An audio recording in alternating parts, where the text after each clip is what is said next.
Hello, everybody, and welcome back to another episode of Ryantist the Scientist.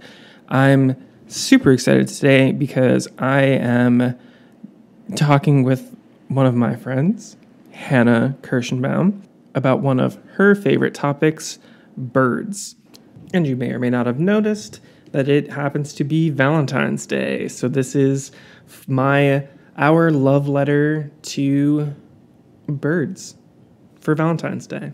Isn't that awesome? Anyway, with Hannah, we are going to talk about what role did birds play in her career journey and her interests and their interactions with the environment and employment within environmental restoration. What appreciation for nature, wildlife, and the environment can be acquired from birds and by birding, and what are some of the rules, social etiquettes about birding in cities and just in general. Before we get started, I just want to say thank you to everybody for supporting the show by listening, calling in, following, subscribing, dropping in the science store, and being a part of the reforestation project. Every episode that is published plants a tree in Appalachia in efforts to reforest the region. Additionally, portions of the proceeds for each one of the episodes in perpetuity go to funding the planting of trees in that region and other areas of the national park system and around the world that have experienced historical deforestation. Each of the items that is purchased in the science store on my website, www.ryantist.com, each item purchased also plants one tree. So thank you for being a part of this show, this community, this reforestation project, and helping have a positive impact on our world. And now let's dive in and talk about what are ruby crown kinglets, how freaking cute and cool are they. We'll talk about some happy and sad things regarding birds of prey, like the sad tale of a local owl in Central Park, but also why all of these types of events are important to share in regards to what's going on with birds, window strikes, etc. So yeah, let's dive in. Do you wanna just go for it? Yeah. Yeah. Awesome. Okay, so I got my notes. hi Hannah. Hi. You have your notes. I love that. So probably the hardest question that we're gonna dive deep into that might inspire some like existential crises. Who is Hannah? I quit. I quit. I changed my mind. I don't want to do this anymore. So, like, who is Hannah? Like, where are you from? Like, what is your background? What are the things that like drew you to your like birding ventures and your like fascination or your appreciation of birds and all that fun stuff? Like, who is Hannah? What are the details? What are the deets? What's the tea? Okay, well, I have always like loved the environment like that ever since like the third grade like presentation on like our rainforest being destroyed. I was like, oh no, what are we gonna do? Like it's in my hands now. So yeah, ever since it's a lot for a third grader. Yeah, but I mean, here we are. I did it. No. But yeah, yeah, when like applying to like schools, I mean, I'm from Westchester, New York. I went to school at UVM, University of Vermont. In Vermont. Yeah. And I didn't get into bird watching though until, maybe it was like 2017, 2018. No, like 2018. Yeah, 2018. I graduated in 2018, and then I started getting into birding, basically. I think, like, Yeah, so I studied in, sorry, I'm like all over the place. You asked me a question. No, this is great. So I studied environmental engineering and kind of took that into like more of like a less like, more like a less conventional path of like not going straight to like a like engineering consulting firm, but going into like environmental education and then like kind of making a pivot towards like horticulture. So that's where I'm at like in my career right now. And then like, but the reason that I got into that, I think like horticulture was like, okay, I'm going to be like a gardener for the birds and like, I'm going to save the birds. But as far as birding goes, the big question that like birders ask each other is like, what was your spark bird? And that's like the one bird you saw that got you into bird watching. Ooh, yeah. What is your spark bird? So my spark bird is a ruby-crowned kinglet. I want to see what. Yeah, it is so. Like. Am I allowed to curse? Yeah, it was so fucking cute. They're like little babies. They're like as cute as a bird can get. They have like a fluffy. They're like, first of all, they're tiny. They're teeny tiny. Like they're so little. Yeah, they're like so little. They sound as little as they look. Like they have the teeniest, tiniest little like you wouldn't even believe that they like exist. And the males have like I think these pictures are ridiculous. And like I think it's just the males that have like that, but like fact check me on that have the poofy little red thing. And you don't always see that. So like you can see a ruby-crowned kinglet. It goes down. And you won't see their like red thing unless like they're like fluffed up. So to see the red fluff is like really special. And when I first saw a ruby-crowned kinglet, I never saw the red fluff. But I saw it like a year or two later and it was like, God bless. So did you see it and you knew what it was, but you didn't see the red? So then like you were like, it's my mission, or no? So not exactly. I saw it and I was like, I have no clue what this is. Because I was using like New York City like pamphlet bird guides. And I was seeing like so many of these birds of the ruby-crowned kinglet. But I was like, they're not in this like common bird guide. Like, I don't know, there weren't that many birds on it. So I think like it was just more of a rare bird than like just like the classic like 20 common New York City birds. So I was like, I have no idea where to begin. And I just like looked through every book, like checked all the apps and the websites. And I finally figured out that it was like a ruby-crowned kinglet. And I got like a total like high from like figuring that out. Like it felt like completing like a math problem or something. I don't know. I really like math. So like I was like, I don't know. It had that like same like reward factor in my brain of like, that was so cool. Of like you scratched the itch and it was like, yes. Yeah. So yeah. And then, awesome. And it was confusing because all the photos on the internet, or a lot of the photos, have that like red fluff, but I never saw it until like a year or so later, and I was definitely looking for it because like even after all this time, like that's still one of my like favorite birds. So that was like your like introductory kind of experience. Like what? Like, is that like your experience with it kind of like over and over again of just like pursuing a specific type of bird or encountering types of birds and then trying to like backtrack and figure out like who she was when you saw her?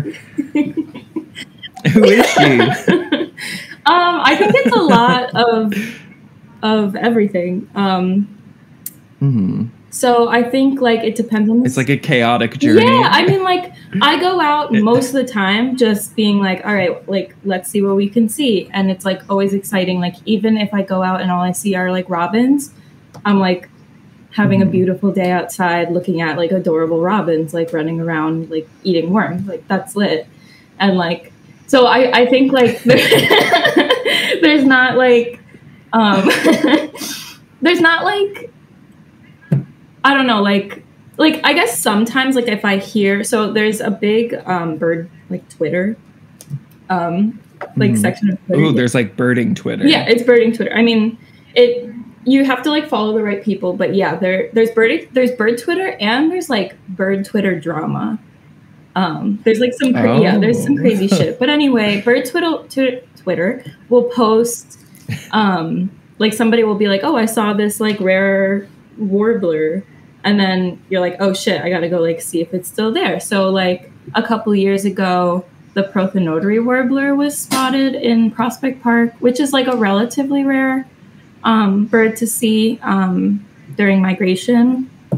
And so like I went looking for it, and the way that I found it was not by seeing the bird first, but it was by seeing like 10 birders with their binoculars and scopes, like staring at something. And I was like, oh shit, like it's gotta be right there. So that's not usually how I go about it. Like that was just like kind of an exception, but yeah. Uh-huh. So that was like your, like, how do I say? Like social media inspired, like outing that day? Yeah. So like more commonly you go about it a different way though. Yeah, I definitely just go about it in what is that? Like, let's just see. It's like you have a group, right? Yeah. What? You have a group, yes, right? I do. My group is New York City Queer Birders that me and my girlfriend Anna started.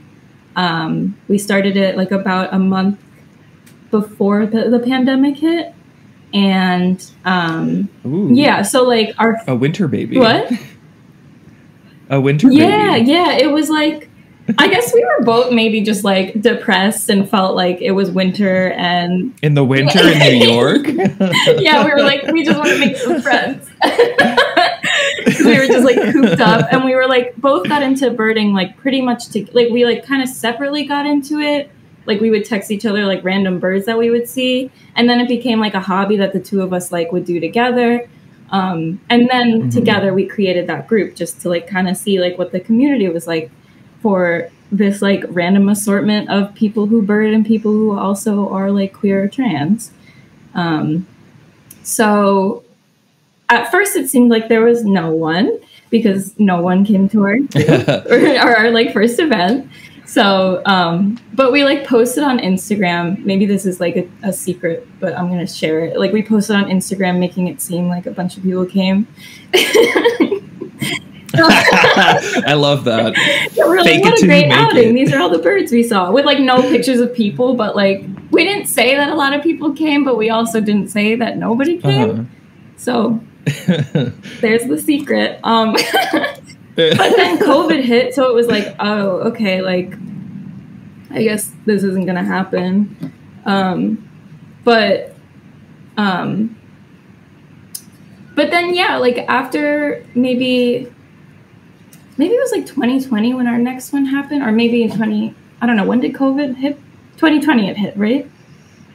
Yeah. So then maybe like, a few months after it began, when people were starting to, like, go outside again, like, and yeah, like when it was getting warmer and stuff. It was getting warmer. People were like outside, but masking outside, and we were like, okay, like everybody's like starved for some sort of like social interaction and like getting outside. So it turned out to be like the perfect second event of like, come birding with us. Like we're gonna be masked. We're gonna stay like 6 feet apart. And yeah, and like 20 people showed up, and like that was our second event, and it turned out to be like pretty successful for like a new kind of random group that we just like started on Instagram. Yeah, that's a big jump from 0 to 20. Yeah, no, it really was, and like it was a really fun event. We went to Greenwood Cemetery. Ooh. Yeah, and saw like the spooky. Yeah, a nice like little spooky outing, and it was really, really fun. And then yeah, we had like some outings here and there, and then we posted on Lex, that one of the best gay apps ever. It's like basically gay or queer Craigslist. Yeah, and so like it's like a lot of people just posting that they're like super horny. But it's also some people saying like, hey, and then there's Hannah chatting about birds. Yeah, who wants to go bird watching?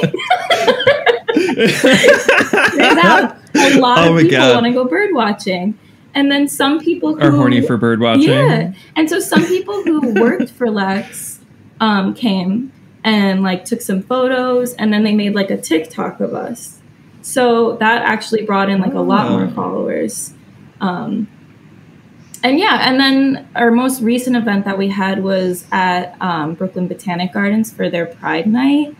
And that was like, it was like kind of insane to see like we had like a group of like 100 people going out to go like on a bird walk, which is just silly because like all the birds are going to fly away if like 100 people are coming to take them. But it was really cool to just see like to just go on a walk with like 100 people who are all interested in the same thing. Yeah. And I think like, I'm sorry, I'm like rambling, but I think like, no, this is okay. I think like the community aspect of the group is one of like the best things, because people, even if they're not like birding when we show up, they're like talking with other queers, and it's like making friends, making lovers, whatever. It's fun.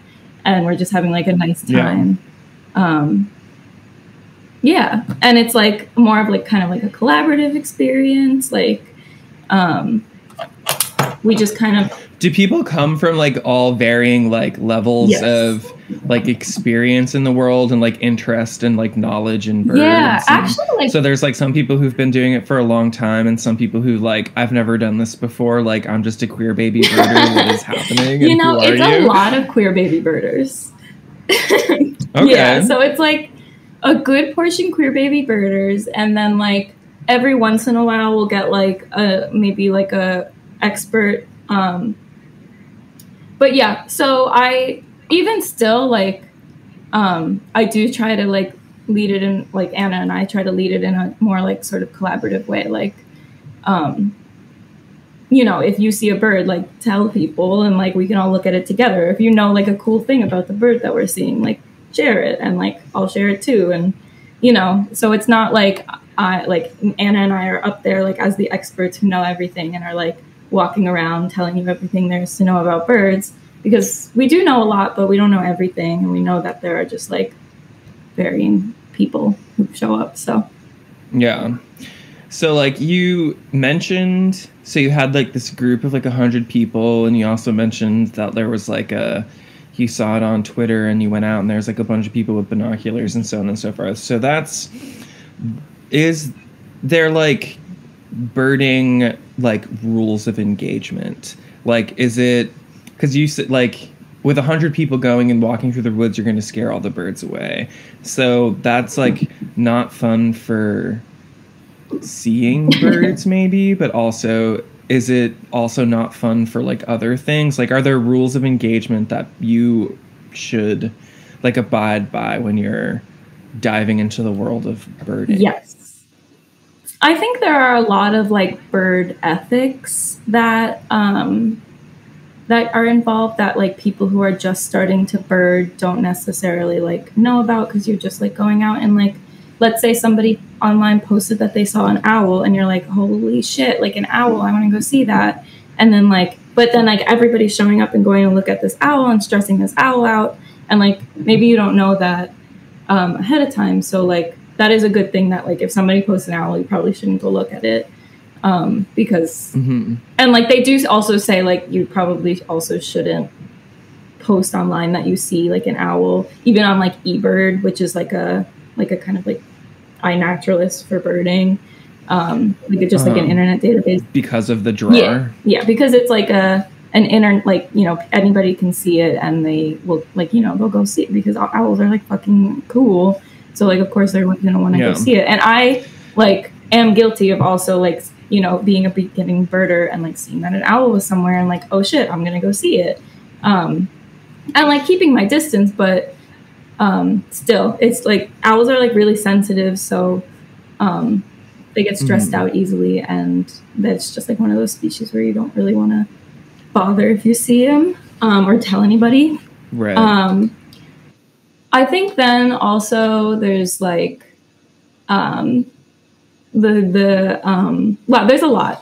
There's like the rules of like the trail too. I mean, like, of course, like getting out of the way for people if you're like in a group, or stay, like if you run into another birder, like being quiet and not like being like, what did you see? What are you looking at? Hey. Oh man, I can imagine like the person like getting the perfect like view and about to take their like really exciting wildlife photography picture, and there's just like a bunch of queer baby birders like, oh my god, what are you looking at? Like, oh my god. So fun.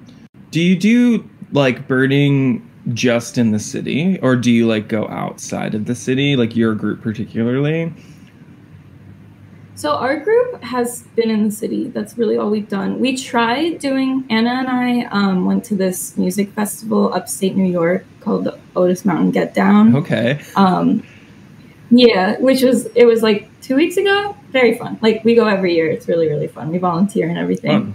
And it's at Otis Mountain in the Adirondacks. And we like posted on our group, like, if anybody happens to be going like last minute, we'll be there birding. And like, nothing really came of it. But we tried.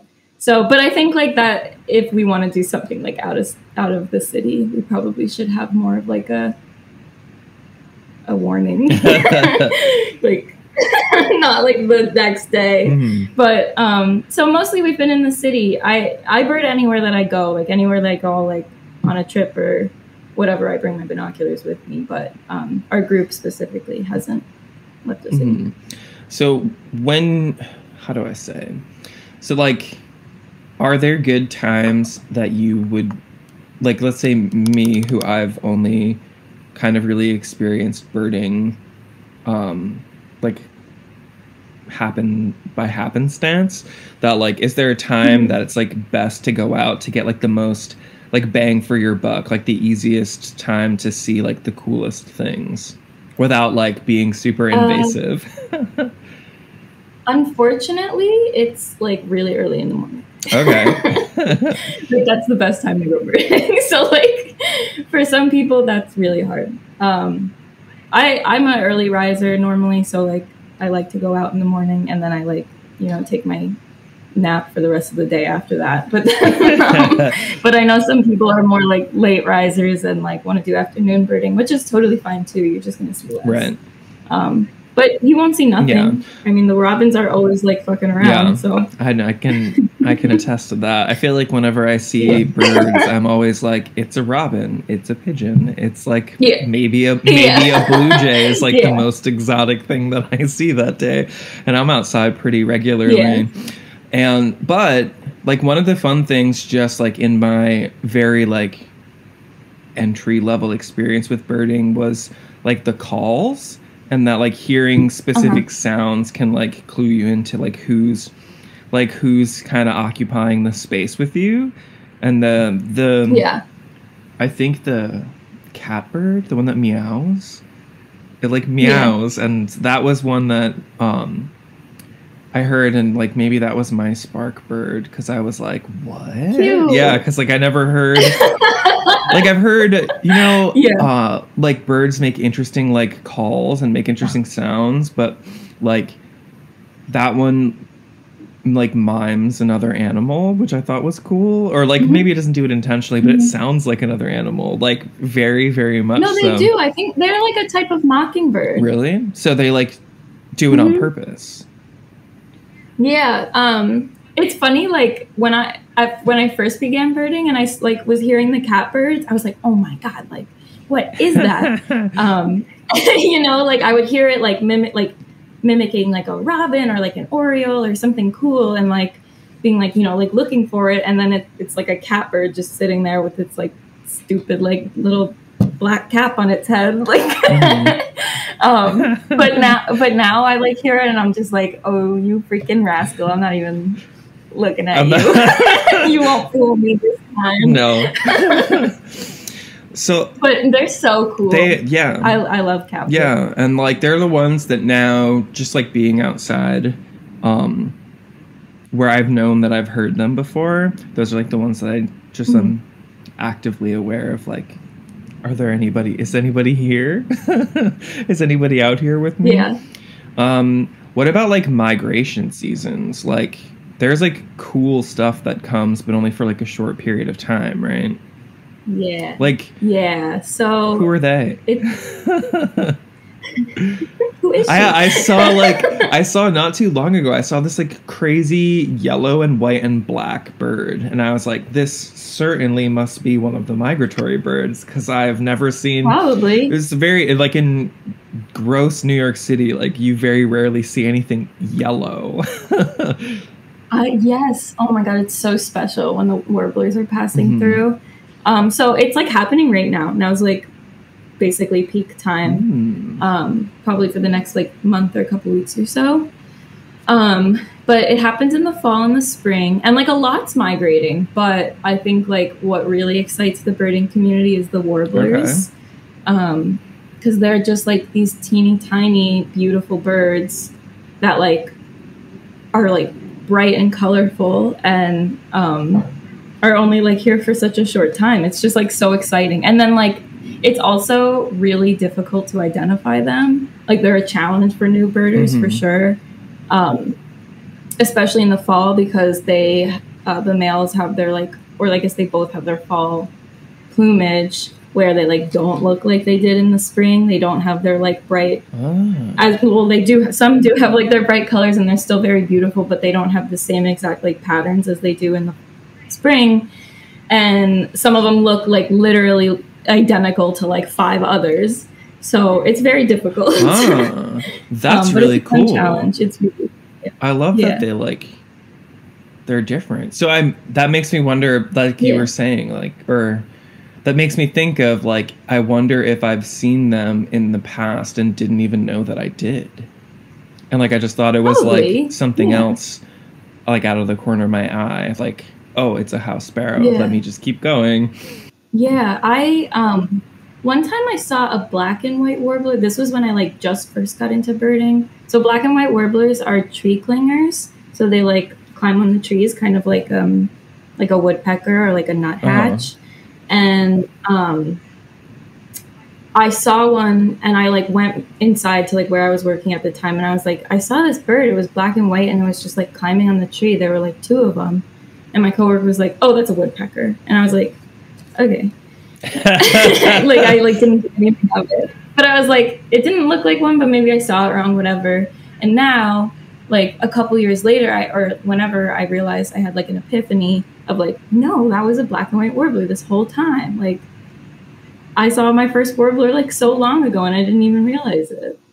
That's like, it's funny to me that like, and I feel like I've had this experience with so many other types of things related to like nature, that the more I like purposefully have learned or have just been like exposed to and picked up along the way, I'll go into places and spaces that I've been going to for like decades and have an entirely different like view, or like my attention will be drawn to so many different things. Like I'll see, because it's just like your like conscious mind is just like actively looking for different things in the same space, that it looks differently. But it's just like, it's just really funny to me that like having like this kind of, even for me, like rudimentary kind of knowledge has kind of like, even just like the direction that I look now, like walking through the woods, you know, for me, I'm always looking like down and straight ahead and like around me. But now like with my experience with like starting to learn more about birds, like I like often I'm like looking up, which is an area that, other than being like, wow, look how tall the trees are, it's like a whole new thing, like a whole new like level of the like environment that I'm looking at. It's really great. Like I feel the same way. Like when I started birding, like everything became interesting. It's like, it wasn't like I was looking for the birds, but then it's like I see a cool piece of moss and I'm like, oh my God, that piece of moss is so cool. And like you don't even think about that stuff. Like, I mean, some people do, I guess, but like I didn't at first. Like I was just going on hikes through the woods. Like it wasn't like I was like super perceptive of what I was looking at. And now that I'm like honing in on like little things like the birds, like I'm just like honing in on so much more, and I can't like walk like 10 feet without like, you know, it takes me like 30 minutes to walk 10 feet because I'm just like seeing such like cool shit, you know. What about like, okay, so we love the birds, we're here for the birds. You were talking about like when you got into like horticulture and like manicuring or like creating and like curating and manicuring spaces, that you were going to be like doing it for the birds. Like why was that like your thought process? Like why is that important? Yeah.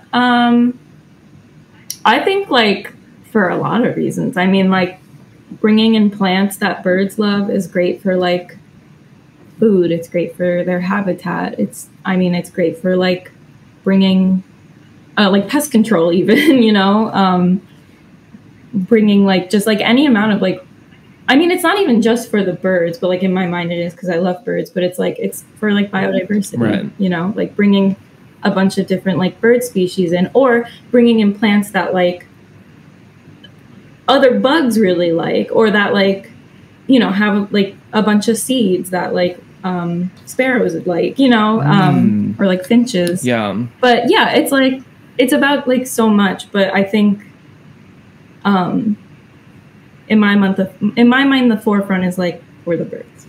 Yeah. So like in a place like where we are, and like where I guess like most people live in like cities and like the burbs, where, you know, like biodiversity probably isn't the strongest theme going on. That like bringing in plants, like you can plant for specific birds like directly and indirectly is like what you're saying, like food sources, or like specific like I want to live in this tree because I am this bird. And like what would be like the benefits of bringing all of these, well, two questions. What would be the benefits of bringing in all these new, or all these used to be here animals like back into these spaces? And then also like what are the scary things that can happen when we bring in these animals back into spaces that they haven't been into with all these crazy human structures? Like where we are, we have skyscrapers, we have like cars going like 70 miles an hour, like we have forestry departments going like buck nutty on these trees and like acting a fool sometimes, and you know we have like drunk people in the woods throwing stuff, and just like what are like why, like what are the things that we love about this, and what are the things that are like that is a big question. I do want to talk about I don't know if this answers the question, but on 9/11, you know how the they have like the lights, but every year that like really fucks up like a lot of warblers' migration, because a lot of birds like migrate at night. So the lights like at night, they just like get lost in it and confused, and they'll fly in circles because they just like, you know, they're not sure what's going on. Or they're just like following the light. So yeah, they're just like going in circles, and like some like eventually get like exhausted and die like right there. A lot of them do. So New York City Audubon hangs out around there, and like on 9/11 when they have the lights up, and if they see like a lot of migrating birds like spinning in circles, they'll like ask them to turn the lights off for like 10 minutes so they can like go on their way, which I think is helpful. Because I feel like this is like a super common issue with like, it's very in vogue to be doing like all this ecological restoration work in the city. And like one of the things that, at least for me, that like I guess my like opinion is that a lot of these things weren't necessarily like thought through all of the way of like, well, like what happens when you know, like there's a coyote in like on 91st Street, and like it's a good thing, but then it's like kind of opens up this whole other can of worms. And like the same thing with like, you know, with birds, I can imagine. And you know, one of the things I think about all the time ever since I saw the bald eagle a few, like 2 years ago in the park, I always think about like rats and pesticide, and that like there's these like birds of prey that are coming like back into this area, and you know, there's rats that they must eat that have like poison in them. And you know, like it's not like an isolated incident. There's like all these things, like the like windows is like a big one to my understanding, and now we're super getting into like building offshore stuff. And it's, you know, like, what are the big ones in like in the birds that you're like the most familiar with and that you're like the most attached to? What are like the biggest like issues that you see them like encountering because of like our man-made spaces now that they're kind of more regular features? So the first thing that I'm thinking about is Barry the barred owl, who was a special barred owl in Central Park that was just like kind of living there for like maybe a year during the pandemic, maybe 2 years, or maybe even less. I don't really remember how long, but it was like a huge thing. And like people who weren't even into birds, like, were going to see this bird, and we're just like so excited by this barred owl. And like, he didn't really seem to be that disturbed by the people. Like, he was happy to be living in Central Park. He didn't leave. And, you know, he was beautiful. And he really just like brought so many people so much joy during the pandemic. Like, but sad ending to the story. No. He or she, I don't remember if it was a male or female, but he got hit by a car. No. A conservancy vehicle. Get out of here. In the nighttime. Yeah. The irony. Know, I think it's really easy to. I know. And it's really easy to point blame on the car that was driving, but also like, I don't know.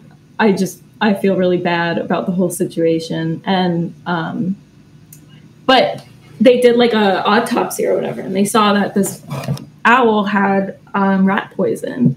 Like, he was like poisoned basically because of like all the rats that he was eating. So he was poisoned and got hit by a car. Yeah, like a double human death. Yeah. Oh no. Yeah. So like people are saying like maybe he was like acting strange or like flying low because of the rat poison, and like that's why he got hit. Owls are also like for like if you're driving at night and you like don't see anything, like they're very quick to like swoop really low, like out of nowhere. Especially if they like see your lights too. So like it's not the person who drove's fault probably, you know, but it is like really ironic and very, very sad. Yeah. And after that, like people were posting like on Instagram. I feel like it was like in the news, like people were like writing on chalk, like where Barry used to hang out, like, we miss you, we love you. People, like children were like writing cards to Barry, like after he died. Like it was like a huge event for like the bird world, and it was really, really sad, but it also like was really, really special how Barry brought like so many people together during like such a crisis time in the world. Yeah. I feel like that's a common theme that I see with like the pandemic, and how like the natural world kind of filled in a lot of the gaps that our like social structures usually occupied, and then like the natural world like filled those spaces for us. And I hope that people remember that. I feel like a lot of people did. Yeah. Like a lot of people do like carry with them like their newfound like inspiration for like the environment in a variety of ways, because of it being the only thing we had for a while. I suppose like certainly here. Yeah. Yeah, I hope people still think about Barry. I think they do. I definitely do. Like I'm still like grieving it. It was like really sad. And like like it wasn't even like the specific bird. Like, yes, that was so sad, but it was also like what that bird like did for the community. Yeah. You know, it was really sad. Oh, poor bird.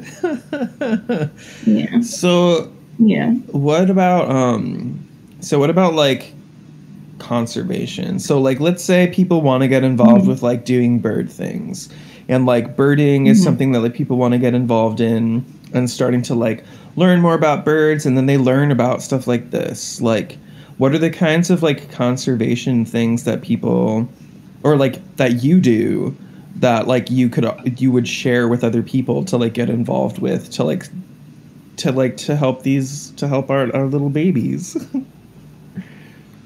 Okay, so I think like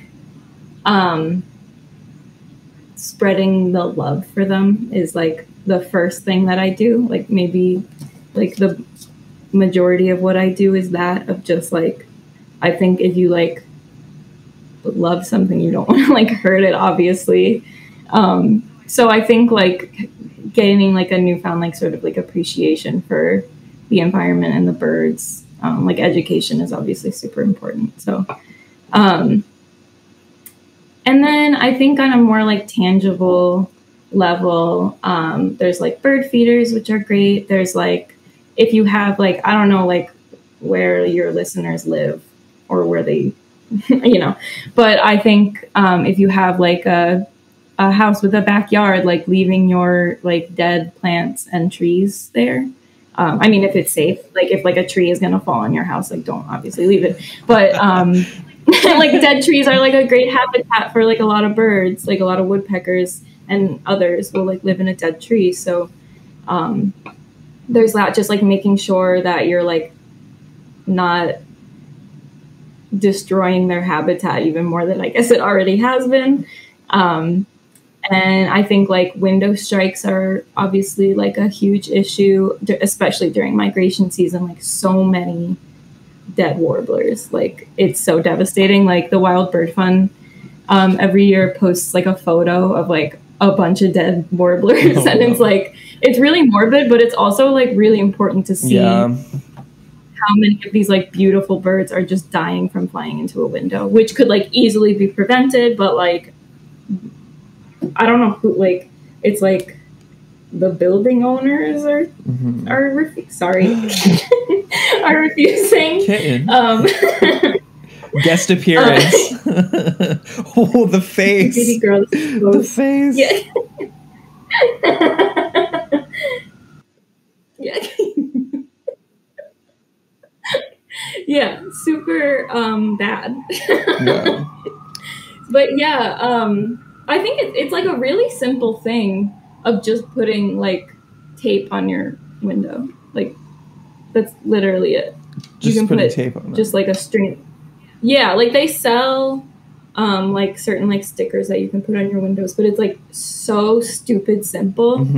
And for like high-rise buildings, you only have to go up to like basically like the third floor, they say, because that's where like most of them happen, because like they think that they're like landing on a tree, but they're flying into the building. So like you don't even have to do it all the way up, like just the first 3 floors. It's really not that big a deal, and it would like save so many bird lives. Like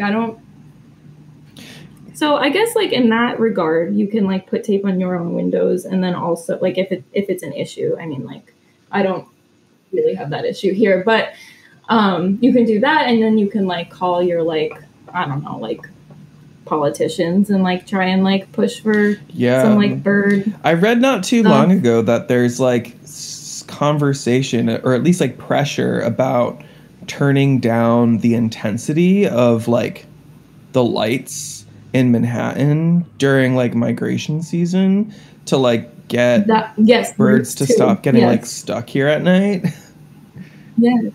Yes. Yeah. That would be great. How do we do that? I'm like, yeah, right. I think maybe it's like a thing that's going to happen or already happened. I forget. I hope so. But also like the kinds of thing like this, like, you know, like we don't, I mean, like I don't have like a yard, but it's like in cities we have like all these public spaces, and like, you know, that's kind of like, I hate the idea of that sentence of like it's kind of like our yards, but that like it's like these are the spaces that like we have, and like it's not uncommon in my thought or experience that like the way that these places are managed are like antiquated systems, and like you're talking about like like fell over trees and like leave them, and Mm-hmm. you know, oh, like last Mm-hmm. year's like die off, like just leave it for the winter so that like babies Mm-hmm. have a place to Mm-hmm. live, and like Yeah. the things with the windows that like it sounds Yeah. like the way that we're like managing spaces isn't taking into consideration these types of things. And like maybe we should be like pressuring people to do that. Yeah. Because there are some Yes. systems, right? Like little tiny areas of like the park system that are for like the birds or like are managed Mm-hmm. specifically. But like, is that enough? No, it's not enough. It doesn't. I feel like, in my like nihilist opinion, like it doesn't even mean anything to have these bird spaces if like the rest of the world is just going to be like garbage. Mm-hmm. But that's not even true because like it is like it's better than nothing. But um, I think a lot of it also comes down to like people's like aesthetic preference. Like I think people want things to look a certain way. They don't want to see dead plants, or like dead trees. And I mean, like safety is one thing. Obviously, if like a tree's gonna fall in the path, like um, remove it. But like, I don't think that's always the Yeah. case. I think it's like they just think maybe it looks ugly. Yeah, I don't know. I think like that. I think that has a. I honestly kind of forgot your question too, but I think like the aesthetics do have like a really big part in like what people are looking for, and like people who are not involved in horticulture and are not involved in the environment, just like regular people living their lives, who I'm sure mean well, don't understand that leaving dead things around is actually a really good and helpful thing to do. Yeah. Or like leave like using like native plants that maybe like won't flower for as long is like better than planting like something that will flower for a long you know like and I think like yeah, if people did know that, they would be like accepting of it. I think maybe like this is another fault of like education. Maybe people just don't fully know. Yeah. Yeah, the hort place that I'm working for now works for like a lot of like rich people, and they try really hard to like, I'm not gonna like name drop the company, Yeah. but I will say that they like they work really hard to use like native plants and not necessarily like promote them as such, but then like once they're chosen and like, you know, there are a lot of like beautiful native plants, obviously, and once they're all chosen, it's like, oh, and by the way, like this plant is like really great like for this reason. And like, you know, I think like people really do enjoy knowing that like they're helping. Yeah. Like, I think there's obviously a lot of bad people in the world, but I think most of the time people don't want to do like evil stuff. Yeah. I agree. I'd have to say I agree. Think, you know? So like I feel like this is a good like thing to kind of bring it home with about like the whole purpose of this podcast and like having these kinds of conversations is like literally everything that you were just talking about, that like there's like a lot of ways and a lot of interests and a lot of to me like like your journey with birding is like such like the quintessential, like not quintessential, it's like the perfect summary of like how something like seeing an awesome bird turns into this like much bigger thing over time. And and like definitely. And I love that. This is a question that I'm asking like everybody at like the end of our little like sessions together. As someone who's listening to this, like that wants to get involved with like adoring, appreciating, and helping birds, what are the kinds of questions that they should ask themselves, and what are the old ideas that maybe they're unintentionally holding on to that they need to let go of in order to do that? Well, I think to get involved, I think you shouldn't be like scared and like like, you know, jumping into something new is like scary. So like if you want to come birding with me and Anna and our club, you know, it's open for everybody. So like I think like just like going into it, like if you don't know anything, like that's okay. Oh my God, don't freaking like gatekeep. Ooh, what do you mean? That had some oomph behind it. Has there been a gatekeeper in your experience? I think there's a lot of like, I have run into some really shitty birding men out in the field. Shocking. Like I'll just like, yeah, I mean like, so I think like that has been really shitty, and it's like we want people to enjoy things. Yeah. So I think like, and I think like in the environmental field, there can be, especially with like white environmental people, which like we obviously both are, but it is something that I've noticed of like, people feeling the need to like gatekeep or like feel like they're on top of their shit when like maybe like putting down other people slightly. I don't know. This maybe I'm just like making up. I don't think so. But you mean like, I think like it is white knighting? Yeah. Yes, that's exactly right. Yeah. And I think it's important to like first like taking a step back and like recognizing like the like indigenous people first and foremost who like have like stewarded the land for however many years, and how like the reason for all of the fucking trauma that the land has gone through is because of like colonizers and like white people. So I think it's important to like recognize the history and recognize your place. And then I think that goes as far as like literally just like a birding club, like making things like more inclusive, I guess. Yeah.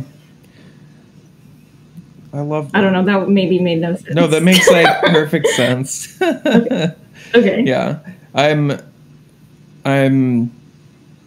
sure that that's something that like most people can benefit from, and it's probably a common theme, like white dudes kind of gatekeeping, you know. So I'm happy that like for all of the like shitty white dudes out there, that there's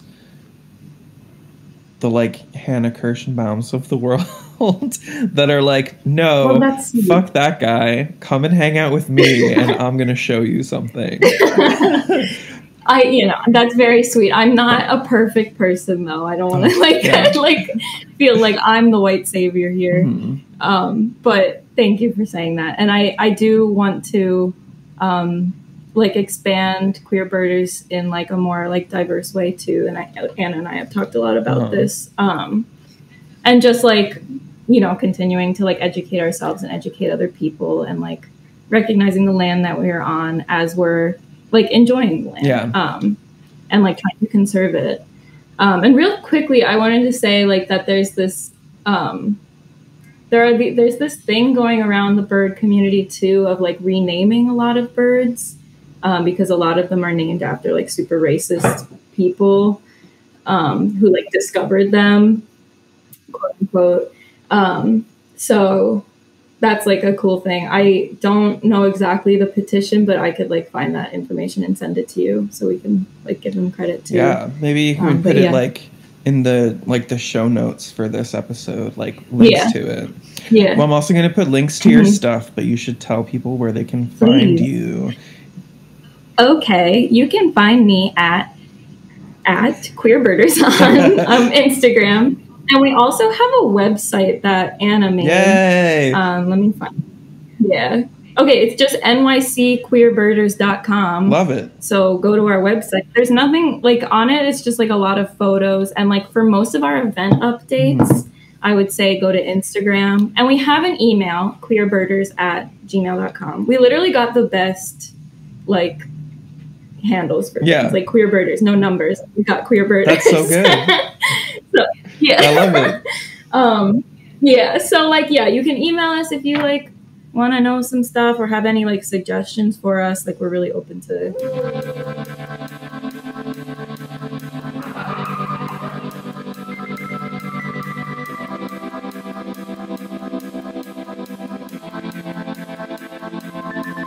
If you have questions that you would like to ask, call into the show. That phone number is 347-470-4144. Again, 347-470-4144. And remember, there are no questions that are too big or too small. Music for the show was created by Julian Giamma. I want to say thank you so much for working with me to create such a fun song, and thank you everyone for listening and for supporting the show.